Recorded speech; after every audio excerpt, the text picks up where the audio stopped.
This is Words Aptly Spoken, which comes from Proverbs 25:11. A word fitly spoken is like apples of gold in settings of silver. The written word is a precious treasure. We want to preserve written knowledge for God's glory and as an anchor to the history of the church and its classical conversations. We hope to encourage the reading of words and of the word. So welcome to Words Aptly Spoken, where Jennifer Courtney, Tim Knotts, and I discuss books from the Classical Conversations curated curriculum. It is Wednesday, December 27th, 2023. And that means this is our last episode for the year, and we're all looking forward to next year's calendar. I'm Lee Bortons. Today, we're also joined by CCMM curriculum developer, Brittany Lewis. Jennifer, tell us about this month's shows. So this month has mostly been about leadership books. We did Listening for Heaven's Sake, The Peacemaker, and today we're going to talk about Amusing Ourselves to Death. We did take a pause for Christmas to discuss The Best Christmas Pageant Ever, which made us all cry and laugh. So if you want to see some emotion, I would watch that one. But I'm excited to talk about Neil Postman's Amusing Ourselves to Death today. Hopefully we won't cry. Yeah, well, hopefully we won't cry. That is true. It would be totally different reasons than The Best Christmas Pageant Ever. But if you want to see us cry or laugh at any of our episodes as we discuss books in this book club, you can access them at my YouTube channel. It's at Lee Bortons. I also have a website, leebortons.com, that has links to all the shows as well as the calendar for the past year and the upcoming calendar too. Okay, Jennifer, Tim, Brittany, it's time to get started. What's happening, Jennifer? Yeah. So first, Lee, I want to ask you the same question I always ask, but why is Amusing Ourselves to Death by Neil Postman one of the Classical Conversations leadership books? So I actually was doing some research from on the book itself, and I came across a quote that really I thought sums it up for us. And Postman said this: "Writing freezes speech, and in so doing gives birth to the grammarian, the logician, the rhetorician, the historian, the scientist, all those who must hold language before them so that they can see what it means, where it errs, and where it's leading." And I think all of that is very important for the families enrolled in classical conversations to consider, that we really are keepers of the books, we are people of the word, and that Postman really appreciates the nuances between a literature or literary culture versus a visual-based culture, or maybe a better word would be a media-based culture. And so I stumbled upon his book back in the 80s when it was written, and it's influenced my life ever since. The other reason why it's a great book in the Classical Conversations curriculum for parents is it's a real good bridge book. We'll talk about this more, I'm sure, but he's referring mostly to some books written closer to the turn of the last century. He wrote this book late in the 1980s, in that same century. And now here we are 24 years into the next century, and it's all relevant. And that, of course, is the sign of a classical thinker, a classical author, and a classical book. So I think it's really important that we don't just think of Homer as a classicalist, that the Lord's always raising up people with ideas that are classical. Yeah, that's good. And yes, I agree. His ideas are still super relevant today. I remember reading this book probably back in 2005, and then again for this week. And I'm always impressed by certain writers who seem prophetic because they think so clearly that they can see ahead. Mm-hmm. And I think Postman is one of those. And I'm also excited today because I keep hearing in various circles all this conversation about how we're raising up a generation of young people who cannot express their thoughts because we're not giving them the words. And so I'm excited to talk about the written word and why it's important and what it has to do with us being able to think clearly and all those things today. So Tim, tell us about this amazing prophetic Neil Postman. Prophetic and professor. He was a professor at NYU in New York City, and a pretty prolific author, and carried in some of the more thoughtful media publications. He wrote a lot of articles, and he died in 2003. He wrote and talked a lot about media and about its relationship with culture, particularly, which is an important nexus. There's a little bit of a chicken and the egg thing that goes on there. And as we study things like music and art, and we look at them in their historical context, we understand that philosophy and theology and aesthetics and what's being written at the time all sort of circle around one another in a bit of a dance. But I find his writing is particularly interesting because he talks fairly extensively about education, and he started a whole movement in the schools called open schools. He was very adamantly opposed to technology, and especially technology as part of education. Um, he wrote another book called Technopoly, which I found interesting. And in that book, I want to share one quote from that I think is just shows exactly how sort of prescient he was in his thinking and writing. He wrote this, yeah, all the way back before the modern social media age. But he wrote this. He said, "The technopoly is a society which believes the primary, if not the only goal of human labor and thought is efficiency. The technical calculation is in all respects superior to human judgment, and that the affairs of citizens are best guided and conducted by experts." That's sort of a very stark view, and really where we've arrived in our day and age. Uh, it's a strong contrast to what David Hicks talks about in his book Norms and Nobility, and talking about the fact that education should raise up a generation of people who know how to parse out truth and fiction, who know how to evaluate truth claims.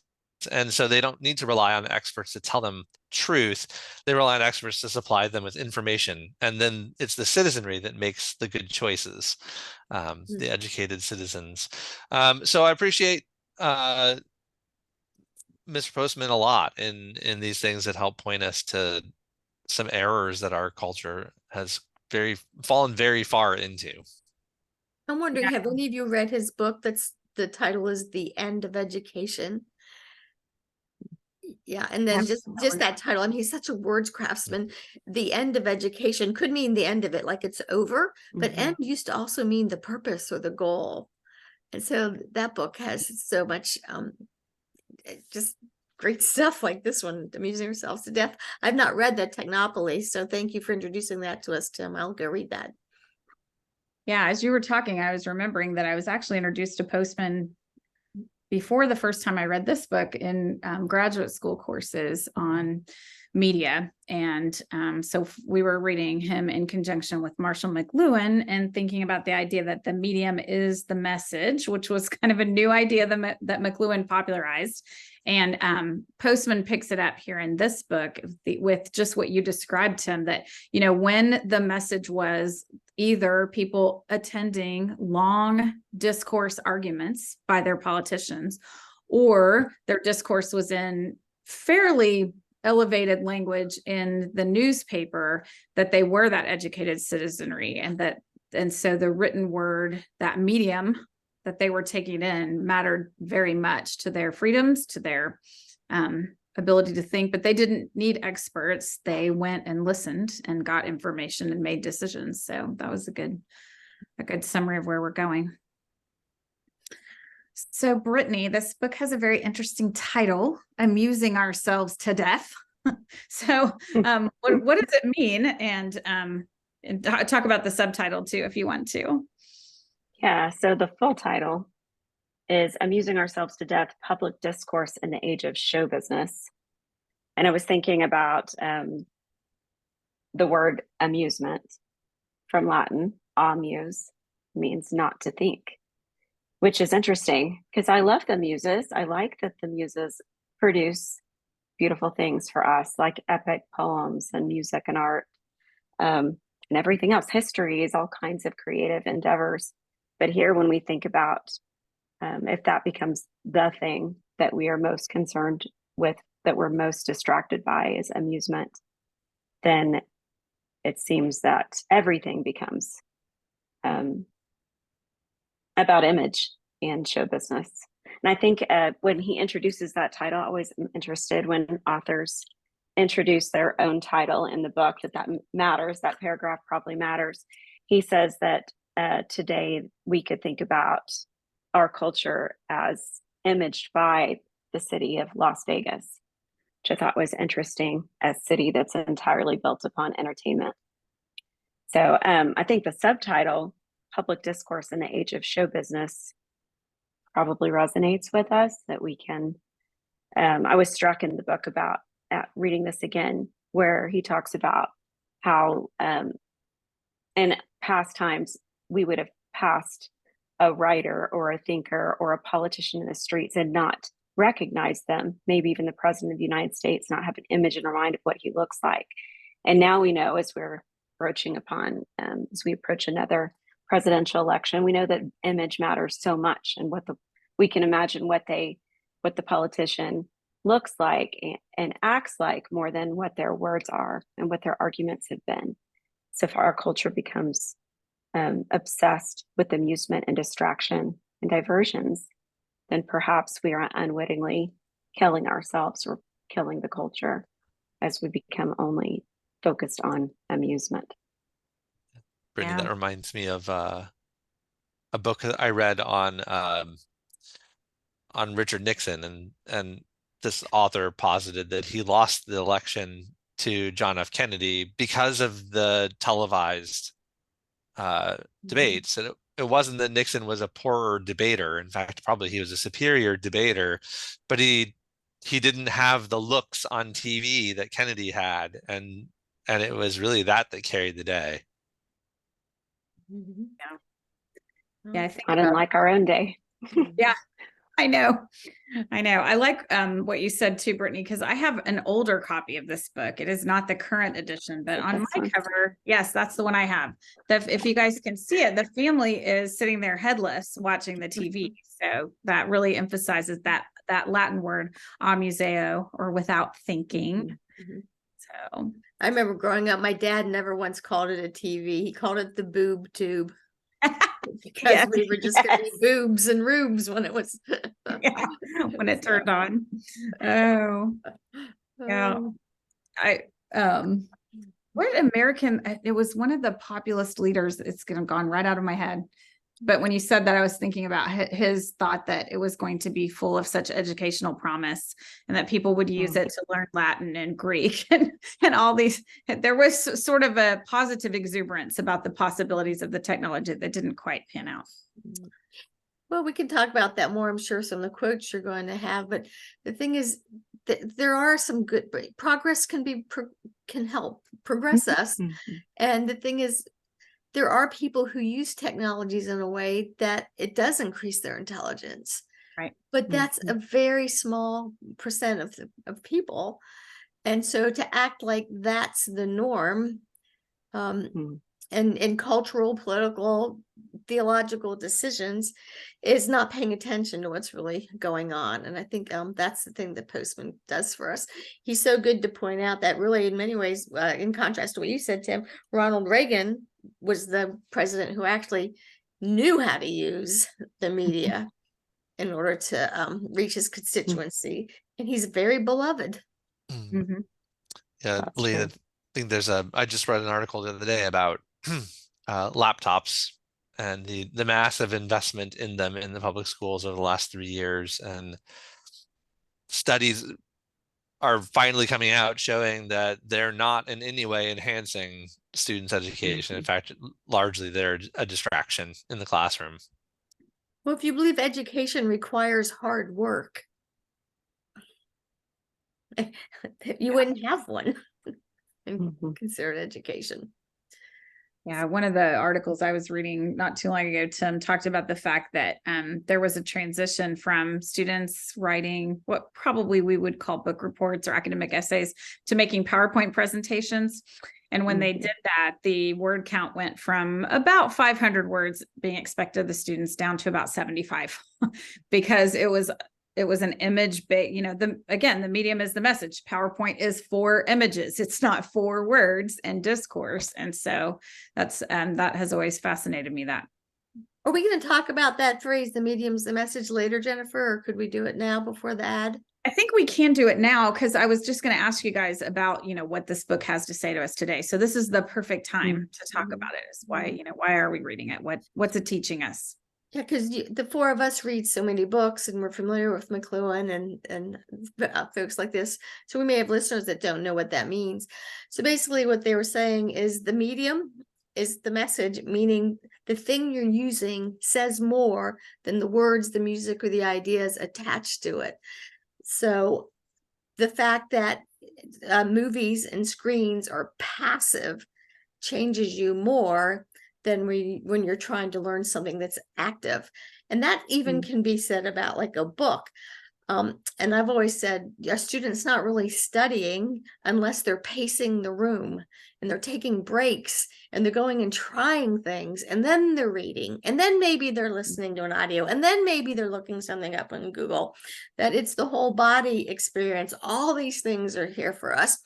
But we've all seen that 7-year-old who can sit there and play on the machine for 3 hours, but can't sit still while dad's talking at dinner for 10 minutes.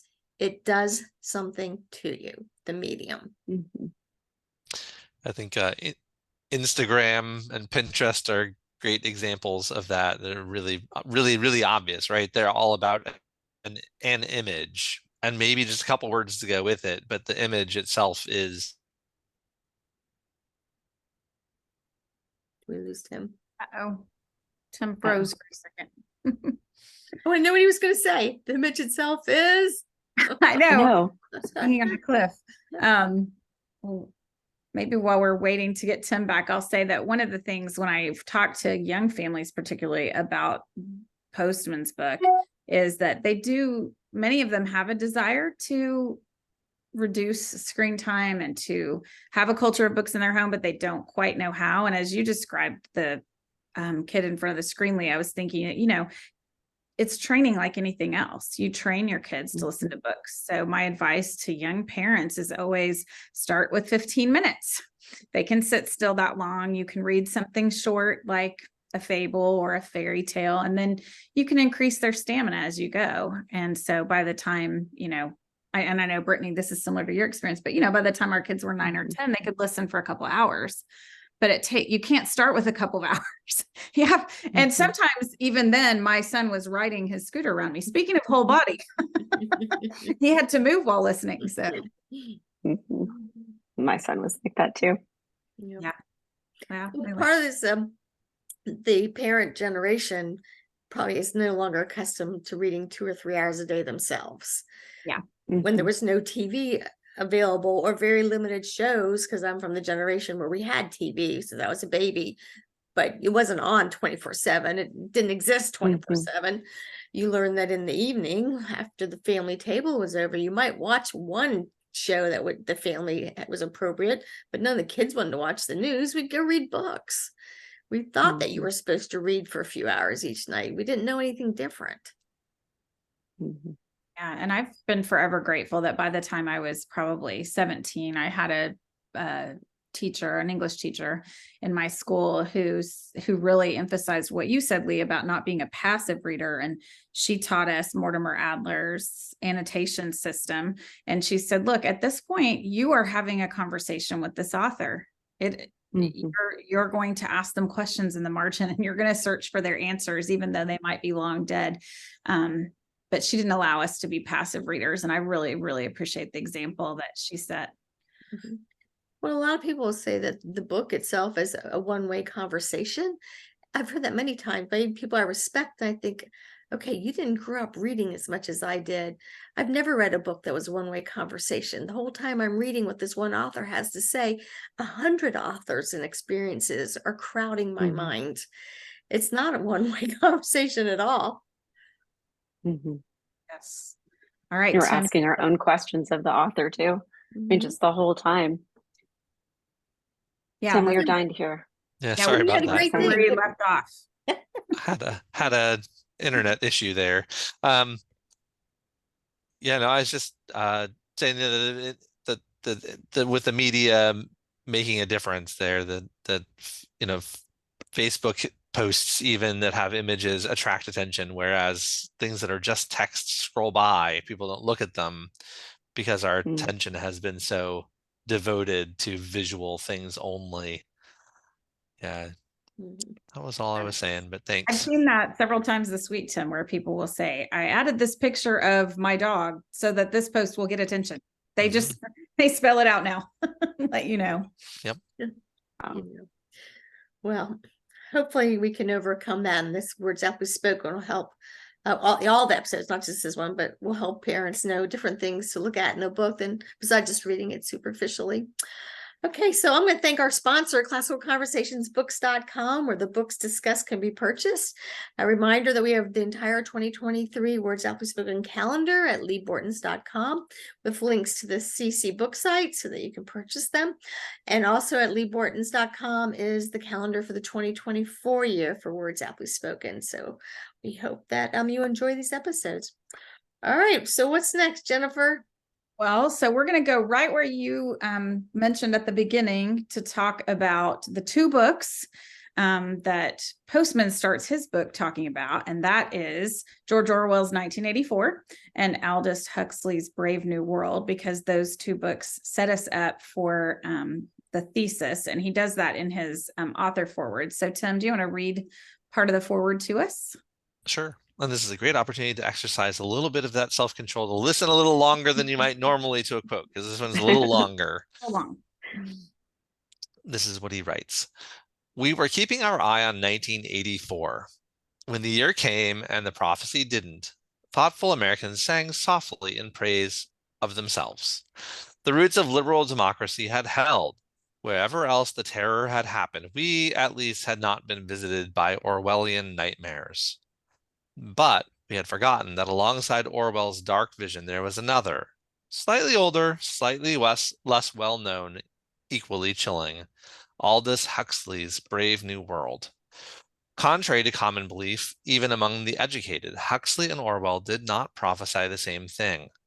Orwell warns that we will be overcome by an externally imposed oppression. But in Huxley's vision, no big brother is required to deprive people of their autonomy, maturity, and history. As he saw it, people will come to love their oppression, to adore the technologies that undo their capacities to think. What Orwell feared were those who would ban books. What Huxley feared was that there would be no reason to ban books, for there would be no one who wanted to read one. Orwell feared that Orwell feared those who would deprive us of information. Huxley feared those who would give us so much that we could be reduced to passivity and egoism. Orwell feared that the truth would be concealed from us. Huxley feared the truth would be drowned in a sea of irrelevance. Orwell feared that we would become a captive culture. Huxley feared we would become a trivial culture, preoccupied with some equivalent of the feelies, the orgy-porgy, and the centrifugal bumble puppy. As Huxley remarked in Brave New World Revisited, the civil libertarians and rationalists who are ever on the alert to oppose tyranny fail to take into account man's almost infinite appetite for distractions.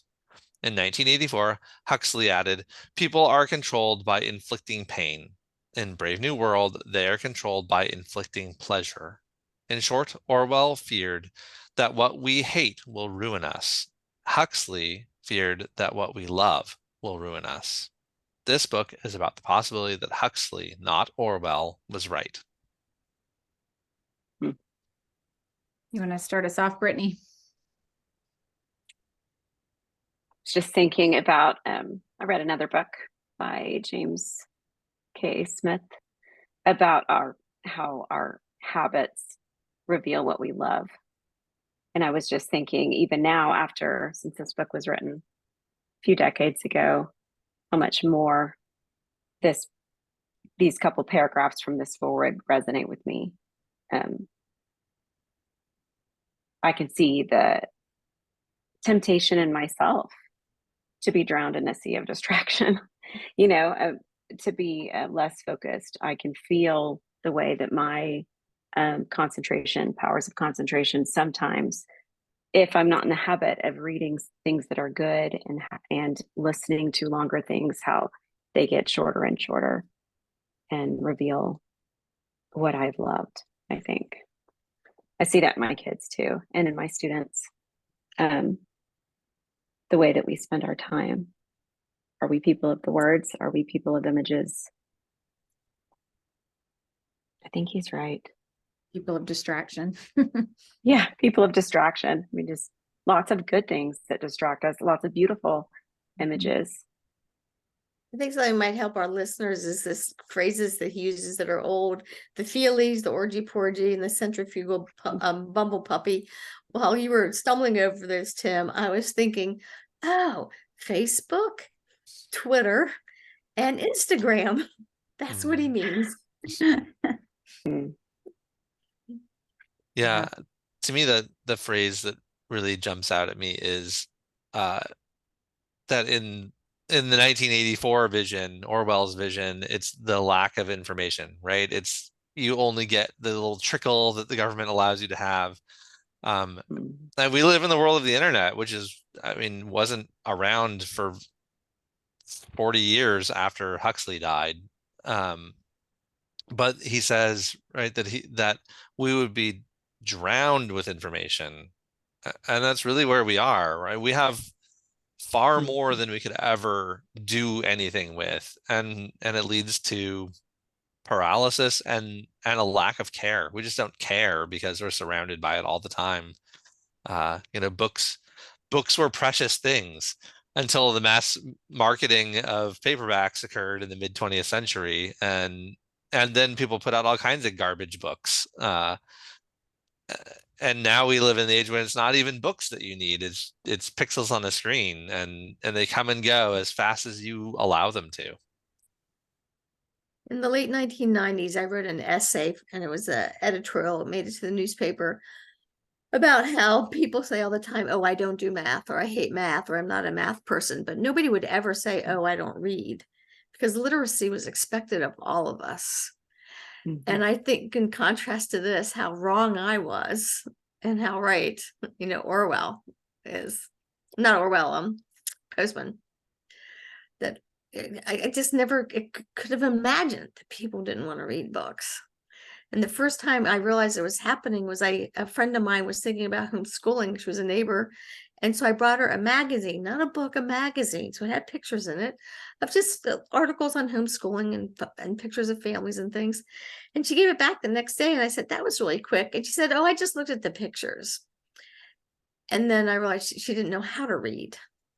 And she was much younger than I was. And so that was my first glimpse of what was coming.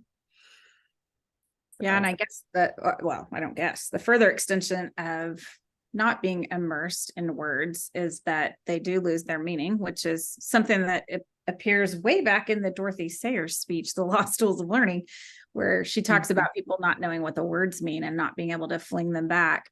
But I see this, I was having a conversation with my kids who are in college, and they were talking about discussion forum posts that make no sense. And Ben and I revisited that conversation this week because of the podcast we listened to. And he just looked at me and he said, I have put my finger on what it is now. They choose the impressive sounding words that they want to use, and then they put the post together. It doesn't occur to them that they need to have an idea in their minds before they post, and then choose the words to express the idea. So. Well, it does feel like if you don't have something witty to say or something meme worthy, that you don't post, or the best trip you've ever been on, whatever it is, everything's a superlative rather than thoughtful and homey. Well, that leads us right into our next quote, which is way shorter than what you just had to give to us, Tim. So thank you for persevering through those mini paragraphs with all kinds of interesting words. But in chapter 1, Postman says that the clearest way to see through is it society? I can't see on my screen. Culture. The clearest way to see through a culture is to attend to its tools for conversation. What do you guys think about that? I was wondering, what are our culture's tools for conversation? I know what our CC cultures Yeah. tools are for conversation. I see the value in those. The wider scope, I think, what are our culture's tools for conversation? I was just down at the Mayan ruins with our family for our Christmas holiday, and I thought about how all that science and architecture and being central to the community, a place to gather, the religion, all those kind of things were written on the walls in permanent stone on a huge building. And so the building was one of its tools for conversation. I don't know that we notice that in our culture, that the way our buildings are made, our roads are made, our services that are offered, aren't all of those tools for conversation?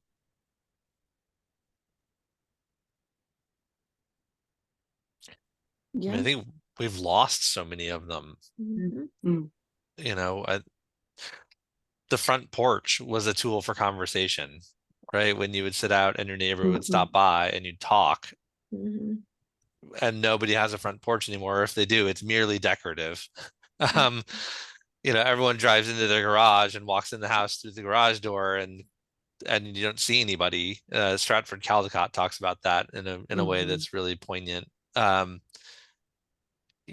You know, even family dinners, right? We don't have them. People don't come home and sit down and eat dinner together. They're off doing whatever they're doing, and you know, the kids are at one activity, and mom and dad's busy working into the evening, and mom's busy with whatever, and no one sits down to eat and talk. And when you lose those neighborly and family conversations, I think you lose everything else too. Everything follows the family in those ways. And so now we get Twitter wars.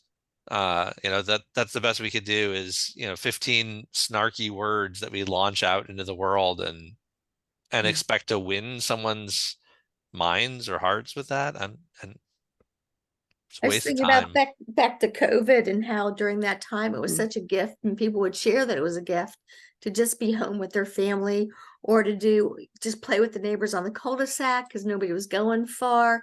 They were meeting people they lived near for a long time. And I think about how the whole uniparty was just fighting so fast to get the schools opened again, because that would mean that the families weren't working together anymore. And so the institutions that we have, school being one of them, where it's bisected and dissected and by age and by topic, versus where it used to be maybe the church or community center, where there was a variety of things that were discussed and a variety of generations and ages in one spot. So all those things affect our conversations. Yeah. And I wanted to go back to what Brittany said. On the positive side, one thing that I do think is happening well in classical conversations is that we are giving the students tools for investigating ideas and for expressing their thoughts. So I love nothing more than when I'm sitting in a room full of young adults who are arguing, when inevitably one of them says, "We didn't define our terms, we have to back up." And it's such a wise thing to say, because they realize that the conversation is not going to be productive until they go back and start again and define their question and figure out what they're talking about. And I also was listening when I was watching a student discussion leader during a philosophy seminar, and people got pretty heated. It was pretty funny because it was over whether or not people are born as blank slates. It wasn't something you would think you might get heated about, but they were getting pretty heated. And so the student discussion leader was very wise. He just started taking notes of the argument on the board. And at one point, one of the students looked up and said, "Hey, we should probably pay attention to what he put on the board. He's writing down what we said." And that just having that visual outline of where they had been allowed them to come together and pull the conversation back in and understand what each side was saying. So I think I have hope for those tools of conversation that we're giving. So, well, Brittany, because you love art, I gave you this quotation about the difference between word-based cultures and image-based cultures so that we could talk about it. So you want to read us our next quotation? Sure, love to. The God of the Jews was to exist in the Word and through the Word, an unprecedented conception requiring the highest order of abstract thinking. Iconography thus became blasphemy, so that a new kind of God could enter a culture. People like ourselves who are in the process of converting their culture from word-centered to image-centered might profit by reflecting on this Mosaic injunction. I think people forget that before words could be written and recorded, if you look back at, I'm going to say caveman drawings, or again, there's Mayan ruins, people had to think in images because they didn't have an easy way to write abstract ideas down. And that's one thing the printing press, gave to us, is that ability to do, like I said in that opening quote, to hold ideas still that are abstract and maybe even aren't concrete, to give you time to think about them. In a culture that just expects to see things is really very childish. When we were growing up, I mean, even in middle school, if somebody was just acting like a dumbhead or something, you'd look at them and say, do I need to draw you a picture? And they knew we were insulting their intelligence. Well, now that's good pedagogy. Now, I have to agree, it can be good pedagogy, but that wasn't, the only pedagogy, which seems to be what's happening now. Yeah, I think about whenever I read this quotation, I think about during the period of the kings when they find the law and they read it aloud. And I think about my own inability to listen. I find even in myself now, getting distracted.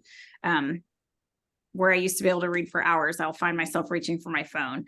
Or if I'm listening to a long lecture, my mind will wander. And I just wonder about that ability to listen to the whole law being read and the difference that makes in a culture. Yeah, it makes me think of in Deuteronomy, when in the law of God, God commands that when the Israelites demand a king, because he knew that they would, that there was all these rules for kings about the fact that they couldn't make themselves rich, they couldn't build themselves a palace, they couldn't take many wives. But one of the things they had to do was, in the first year of their reign, they had to copy by hand themselves the entirety of the law of God. And that idea of, I mean, we all know, right? Those of us who went to college and you sat and you took notes, anything that you wrote down, you remember better, right? There's something about the act of writing even that sticks with us. And it's so much more indelibly placed upon us when we've done that. And typing it doesn't do the same thing. So these idea of words and what words we're using and what those words mean, right? They take time to sink in, and the things that fly by and don't stick to us in the end almost won't matter, right? They're lost. With the exception of those ones when you sit around and you do those things and you have the conversation and you say, let's define the terms. Let's unpack the thing and talk about it. And then all of a sudden it sticks to you, just like writing it does, in a way that merely hearing it never will. Also, in what you just shared from the Bible and the kings having to write, it's not like they had ballpoint pens. It was hard to write. And that carried itself through the monastic period and the saving of Western civilization during the Dark Ages and the Crusades. And we just have it so easy. And I tell people what we do now is, so I'm old enough to remember when you typed something for hand in for school, you had to have it right, and there was no such thing as delete. Right? It was on paper with carbon paper. So it made it so that you thought and you did outlines and you did note cards, because nobody wanted to type that paper all over again because one word was spelled wrong. So it made it so you thought before you wrote. And now, because of computers, everybody just spews and then may edit and clean it up. And that makes for a different brain. Or not, yes. Yeah. Yeah. Yeah, I mean, again, social media, the point is so much that you put it out there and then it goes away. I mean, we all know digitally it never actually goes all the way away, but people don't write anything that goes on social media that's supposed to last. It's supposed to be frivolous and of the moment. Uh, and how do you process, yeah, how do you process your thoughts? How do you make sure that you're saying something worth saying if it takes you 27 seconds to type it and hit send, and Is you it don't worth it? care what it says and whether anyone remembers it? So one thing for our audience to know, there is a whole chapter on the rise of televangelists and Postman's predictions for people of faith. Well, and this is part of that passage you just had us read, that people of faith, that the numbers and the strength of them would plummet because of televangelism rather than grow and strengthen, because it's an easy gospel. It's a cheap grace. And so now we have whole churches that are based on mobile locations which are zoomed into, rather than putting your clothes on and doing the work it takes to go be with people. So he's got so much more in this book besides what we've been able to talk about. So I just really want to thank you guys for participating with me today. What else do you have for us, Jennifer? Because we're almost out of time. No, we are. So my last thing was to ask if anyone had a favorite quotation that we just didn't get to today that you wanted to share with our readers. So now is your moment if I didn't get to your favorite quotation. I have a short one. It's from the very end of the book, where he gives us how we ought to watch TV, the kinds of questions we ought to ask ourselves. And he exhorts us to think about how we are watching, what we're watching, and the questions that we ought to be asking ourselves to engage it. And he just has a simple sentence. He says, well, I'll read the sentence before. He says, this is an instance in which the asking of the questions is sufficient. To ask is to break the spell. And I thought about that, how asking good questions can break the spell that a bad idea might have on us if we just merely accept it. I'm grateful for the way that Cece has helped my kids and I to become people that automatically want to ask questions. Even the quote that I read before, I immediately wanted to say, but the Lord gave us images. We are images. You know, he put images in the temple.